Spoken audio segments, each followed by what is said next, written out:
Hey everyone, welcome back to the deep dive. You sent over some really interesting stuff recently. I think it was a Napoleon Hill video, right? Yeah, about all those fundamental principles for living a successful and fulfilling life. That's right. So that's exactly what we're going to unpack today, those core ideas in that video. We'll try to pull out the really valuable insights, the stuff that can actually make a difference in your life and see how you can weave those into your own journey. It's like we're going to map out these foundational concepts, and there are 5 key areas that we'll cover today. Okay, sounds good. We're going to be talking about believing in yourself, the impact of discipline, the importance of gratitude, how to really communicate effectively, and the power of having a strong sense of purpose. And those are some pretty big topics, right? Yeah, they are. Where do we even begin with something this fundamental? Right. I guess we could start with what feels like the most basic element of everything, and that's believing in yourself. Yeah, absolutely. I think that the video you shared really nailed it when it said that self-belief is like the bedrock, the foundation for any kind of real achievement. Yeah. It's that deep down conviction that fuels your efforts and allows you to even think about going after big goals in the first place. It's almost like having this internal green light that says, go for it, you can do this. And that story about Walt Disney, that really brought it to life, didn't it? It did. It's hard to imagine now, but back then, this guy had this totally new vision for animated movies. Yeah. Full-length features. Nobody was doing it the way he imagined it. Right. And he faced rejection after rejection. Publishers, producers, they all thought it was a disaster waiting to happen. Yeah, it was a huge risk. But he held on to that belief in his idea. That famous quote, if you can dream it, you can do it. That wasn't just some catchy phrase for him. That was like his driving force through all that doubt and all that criticism. Absolutely. What do you think kept him going?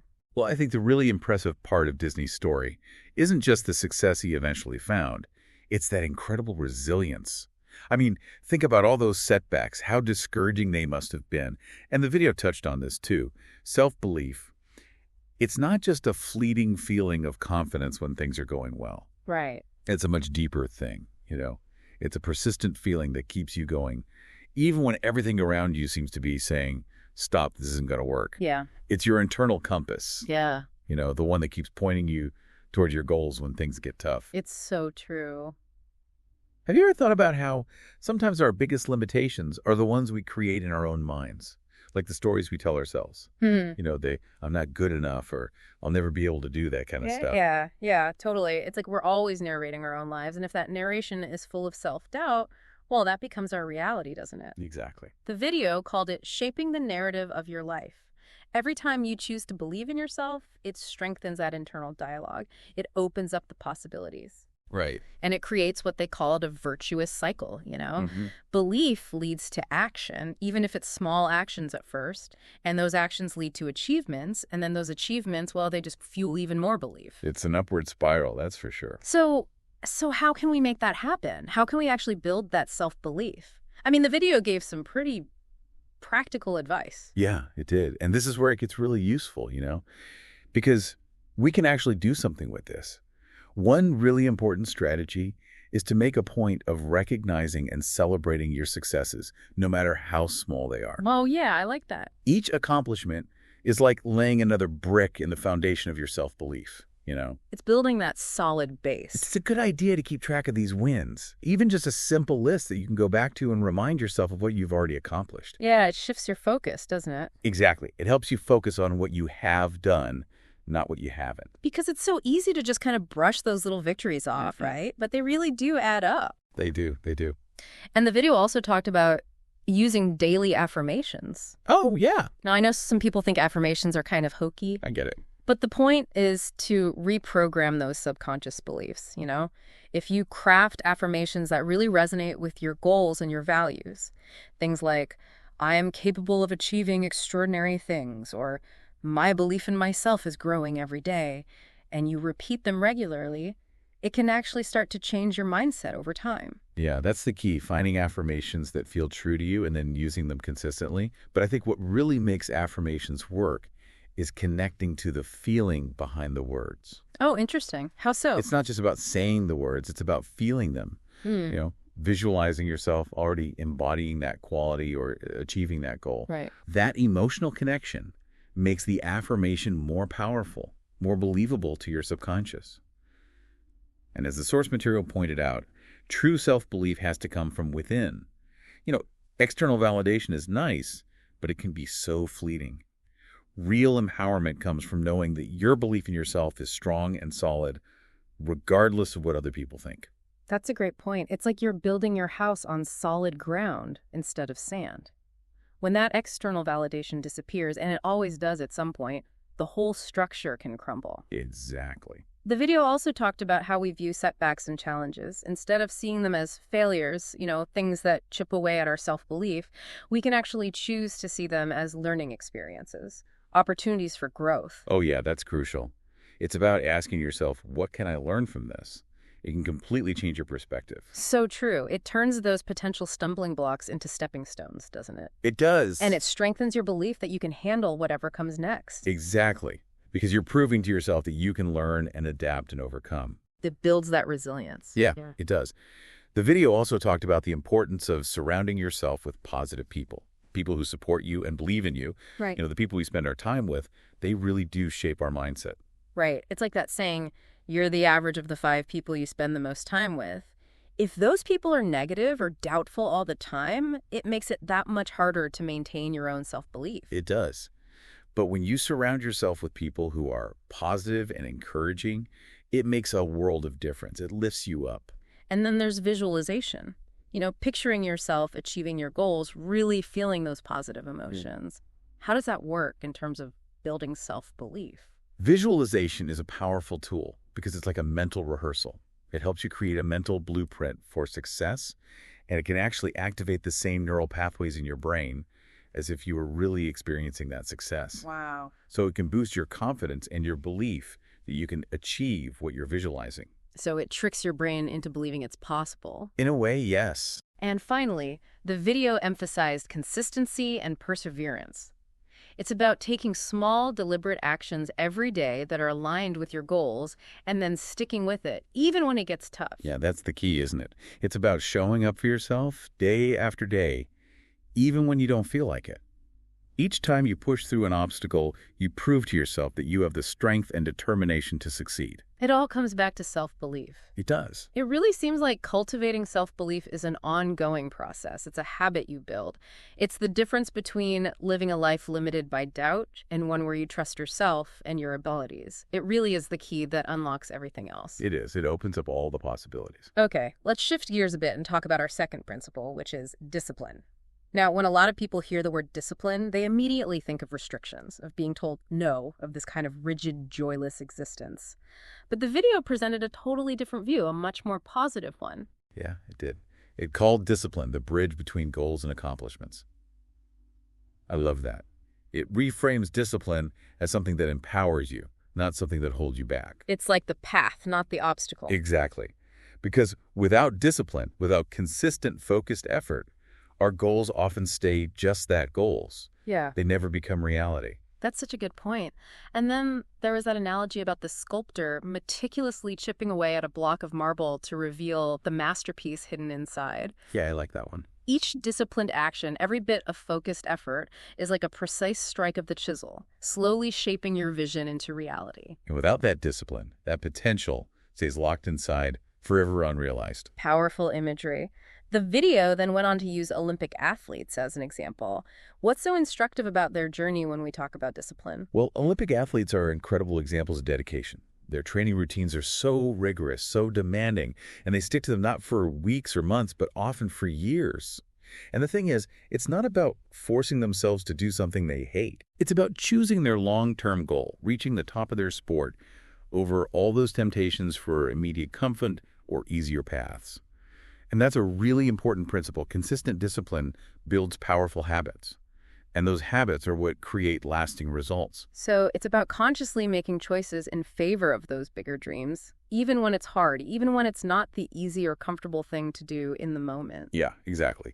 And the video emphasized that when you really understand your goals, your aspirations, every act of discipline becomes a choice for those dreams, not a restriction against something else. It's like you're saying yes to what you really want. You're willingly trading a little bit of comfort now for a much bigger reward later. Okay, so if we get that, if we understand this empowering view of discipline, how do we actually bring more of it into our everyday lives? The video had some really good practical tips. One was to start small. Establish a daily routine that supports your goals, whether it's reading, meditation, exercise, working on a specific skill. The key is consistency. Even small actions, when done consistently over time, can create incredible results. It's that compounding effect, right? Like compound interest, but for your habits and efforts. Those seemingly small actions done consistently build momentum and create big change over time. Yeah, that's a great way to put it. And the video also made a point about sacrifice being part of discipline. To really cultivate discipline, we have to be willing to choose those long-term goals over immediate gratification. How do you stay focused on that bigger picture when those temptations for instant gratification are so strong? That's the challenge for sure. Those little temptations can be so alluring. I think the video had a good suggestion, which was to reconnect with your motivation. When you feel yourself tempted to stray from your path, remind yourself why you started on this journey in the first place. Remember the destination. Yeah, visualize it, feel it. That can really strengthen your resolve and your commitment. Keep your why front and center. Love that. And the video called Discipline, the Silent Architect of Greatness. I mean, that's a beautiful way to describe it. It is.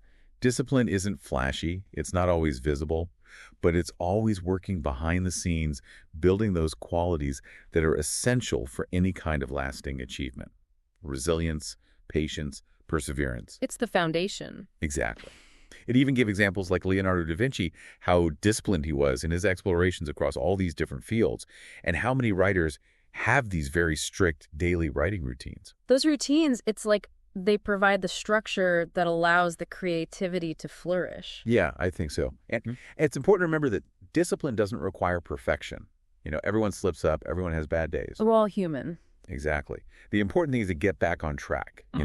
Don't let those little slip-ups derail your whole journey. It's progress, not perfection. Exactly. And I really like the analogy of planting seeds. You plant a seed, and at first you don't see anything happening above the ground. But below the surface, the roots are growing, spreading out, getting stronger. And eventually, that growth becomes visible. It's the same with discipline. Those small, consistent actions you take today are laying the groundwork for big achievements down the line. That's a great way to think about it. Discipline isn't about restriction or deprivation. It's about empowering yourself to make your dreams a reality. It's about creating a life of purpose and fulfillment. Okay, let's move on to our third principle, gratitude. This is one that I think sometimes gets overlooked, but the video made a really strong case for how powerful it can be. It did. It called gratitude inner alchemy. Yeah.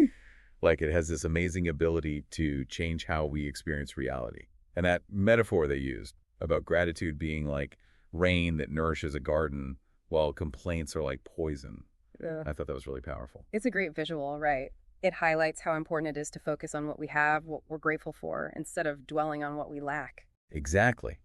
It's about shifting our attention to the abundance that's already present in our lives. And the video said that practicing gratitude can actually change your identity. You go from just observing abundance to actually embodying it. And that shift in perspective, well, it can open your eyes to opportunities and blessings that you might have missed before. Yeah, it's like you're suddenly seeing things in a whole new light. And the video also talked about the scientific research on gratitude. Oh, right. There are all these studies that show that practicing gratitude has real benefits for our mental and physical health. Less stress, improved mood, better emotional resilience, even a stronger immune system. It's pretty amazing. That's incredible. It's not just some feel-good concept. It's something that can actually make us healthier and happier. Absolutely. And gratitude also helps us during tough times. It gives us strength and resilience. It helps us stay balanced when things get difficult. It's like an anchor that keeps you steady during the storms. And what about the impact of gratitude on relationships? Oh yeah, that's a big one. Gratitude helps us build stronger, more meaningful relationships. It strengthens our bonds with the people we care about. When we express appreciation for the people in our lives, it deepens our connections. It creates a more positive and supportive environment. And I also liked how the video pointed out that gratitude can change how we see challenges. Instead of seeing them as just negative obstacles, we can start to see them as opportunities for growth and learning. Absolutely. It doesn't make the challenge disappear, but it helps you see the potential benefit, the lesson that you can take away from it. It's about finding that silver lining. Okay, so we've talked about the benefits of gratitude, but how do we actually develop this habit of gratitude? The video had a simple but effective suggestion, which was to start each day by thinking of 3 things you're grateful for. They don't have to be big things. They can be simple, everyday things, like a warm cup of coffee or a sunny day. Just taking a moment to appreciate the good things in your life. Exactly. And the video said that doing this consistently can actually shift your whole emotional landscape. You start to feel more positive, more optimistic, more joyful. It becomes more natural, more effortless. It becomes your default setting. Exactly. And it also helps you become more empathetic and compassionate towards others. When you're focused on the good in your own life, you become more aware of the struggles and the needs of others. It makes you more understanding and more kind. And the video also talked about the cumulative effect of gratitude. Oh, yeah. How every positive thought builds on the last one, creating a stronger foundation for dealing with all the challenges life throws at us. It's like a muscle that you strengthen with practice. And it's not just about thinking about it, it's about expressing your gratitude to others. Taking time to reflect on the good things in your life, really weaving it into your everyday experience. Making it a habit. Exactly. Yeah. Because gratitude has the potential to transform your life in ways you might not even imagine. It can shift you from a feeling of scarcity to a feeling of abundance. It can make your life richer, more joyful, and more meaningful. Okay, let's move on to our fourth principle, effective communication. This is something that touches pretty much every aspect of our lives, right? It does. It's fundamental to everything. The video called it the heartbeat of success. And it's more than just the words we say. It's about connecting with others, understanding each other, and making a positive impact. It used the analogy of building a bridge, where communication is the mortar that holds everything together. Miscommunication weakens the structure, but effective communication makes it strong and resilient. And the video highlighted the 2 sides of effective communication, expressing yourself clearly and being a good listener. And it pointed out that listening is often the more underrated skill. It is. So many people are focused on what they're going to say next that they don't really listen to what the other person is saying.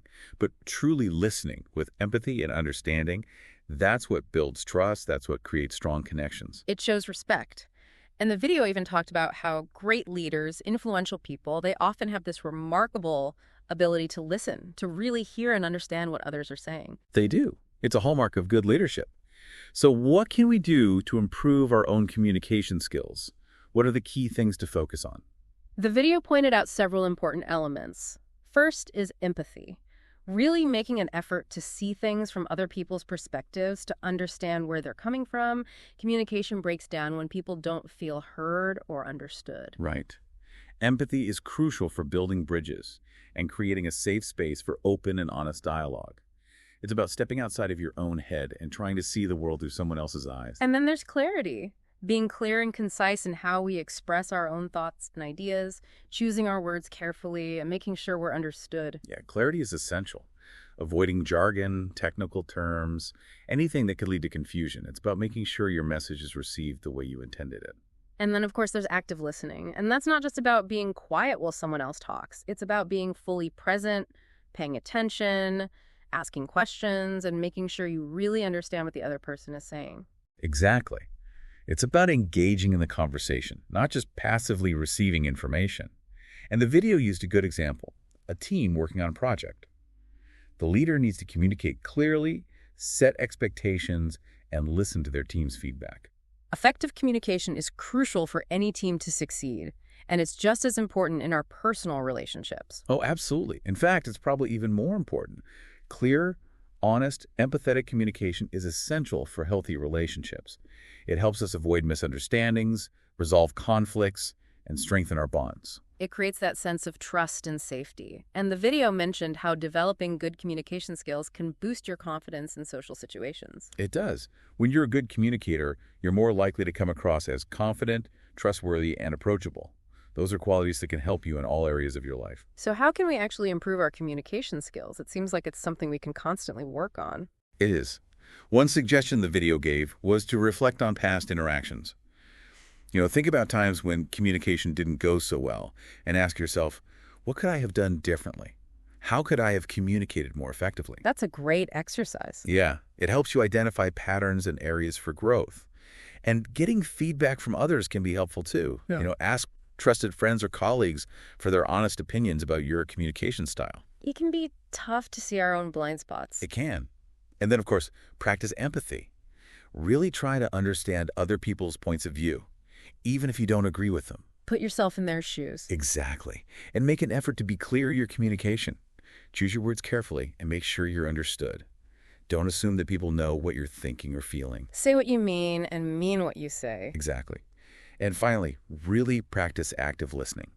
Pay attention, avoid interrupting, and acknowledge what the other person is saying before you jump in with your own thoughts. Make them feel heard. Absolutely. Because effective communication is about more than just conveying information. It's about building relationships, fostering trust, and creating positive change. Okay, now, our fifth and final principle. And this one feels like it underpins everything else we've been talking about. It's the big one, right? Purpose. It is. The video described it as our guiding star, the thing that gives our lives meaning and direction. Without a sense of purpose, even our greatest achievements can feel empty. They use the analogy of a ship without a compass. You might be moving, but you don't know where you're going or why. You're just drifting, and having a sense of purpose, that's what keeps you grounded and motivated, especially when you hit those rough patches in life. Yeah, it gives you that deeper sense of why you're doing what you're doing. And when our passions and talents are used to benefit others, to make a positive impact on the world, that's when we find real fulfillment. Purpose isn't just some abstract idea, it's a source of energy. It's what drives us forward. It gives us that resilience to overcome challenges and keep going when things get tough. It's that inner fire. So how do we find our purpose? I mean, it seems like a pretty big question. It is. The video described it as a journey of self-discovery. It involves introspection, looking inward, and figuring out what really matters to us. It suggested things like journaling, meditation, and mindful reflection to help us connect with those moments when we felt most alive, most engaged, most fulfilled. So looking back can help us look forward. Exactly. It can help us identify those recurring themes, those things that really light us up and make us feel like we're on the right track. And once we start to get a sense of our purpose, the next step is to integrate it into our lives. The video said this doesn't have to be a huge, sudden change. It can be about making small, gradual adjustments to our commitments, our relationships, our routines, to align them with our purpose. Living more intentionally. Exactly. Making choices that reflect our values and our aspirations. And having a strong sense of purpose also makes us more resilient. Right. It's like it gives us that perspective to see challenges as opportunities for growth, not just setbacks or failures. Exactly. When you have a clear purpose, obstacles become less daunting. You know why you're going through them, and you have the strength to keep going. And purpose also helps us make better decisions. When you're faced with a choice, your sense of purpose can guide you towards the option that's most aligned with your values and your vision. It helps you stay true to yourself. It does. And when you know your purpose, you're better able to recognize opportunities that are a good fit for you. It helps you focus your energy and avoid burnout. Right. You're not wasting time on things that don't really matter to you. And the video also talked about how purpose becomes even more powerful when it's connected to something bigger than ourselves, when we use our talents and passions to make a positive impact on the world. Yeah, it's about contributing to something larger than yourself. It adds a whole other level of meaning and motivation. And it connects you with other people who share your values and your vision. That sense of community and shared purpose, that's powerful. And the video also emphasized the courage it takes to live a purposeful life. You know, the courage to make tough decisions, to step outside your comfort zone, to persevere when things get hard. It does. Purpose requires us to be brave, to face our fears, and to keep moving forward even when we're not sure what's ahead. But it's in those moments of courage that we often discover our true strength and our true potential. We push past our limitations. And knowing your why, your purpose, that's what creates true self-confidence. Exactly. It's a confidence that comes from within, not from external validation. It's about knowing who you are and what you stand for. And the video called Purpose, our internal compass. You know, it's what guides us through the noise and chaos of the world, helps us make choices that are aligned with our values, and allows us to live with integrity and authenticity. Love that. And it's important to remember that our sense of purpose can evolve. It's not static. It can change and grow as we do. It can. And the video encouraged us to regularly take time to reflect on our purpose, to make sure we're still on track, and to make adjustments as needed. It also suggested sharing our purpose with others, because that can help us stay accountable and get support for the people around us. It's about making it real, putting it out there. So purpose isn't just some trendy buzzword. It's about living intentionally, making choices that are meaningful to us, and using our talents to make a positive impact. It's about finding that thing that lights you up and then sharing that light with the world. That's a beautiful way to put it. So as we wrap up this deep dive into these 5 fundamental principles, it's clear that they offer a really valuable roadmap for creating a more successful, more meaningful, and more fulfilling life. They do. And for everyone listening, we encourage you to think about which of these principles resonates most strongly with you right now. What's the one area where you feel you could use a little boost? Exactly. And then ask yourself, what's one small action I can take today, right now, to start making a change in that area? It doesn't have to be a big, overwhelming thing, just one small step in the right direction. Because even small steps, taken consistently, can lead to big changes. And here's something to consider as you move forward thinking about all these principles together. What's one shift you could make in your daily life, even a subtle one, that could have the biggest positive impact on your journey? Just something to think about. It's something to ponder. Exactly. Thanks for joining us for another deep dive. We'll see you next time. See you then.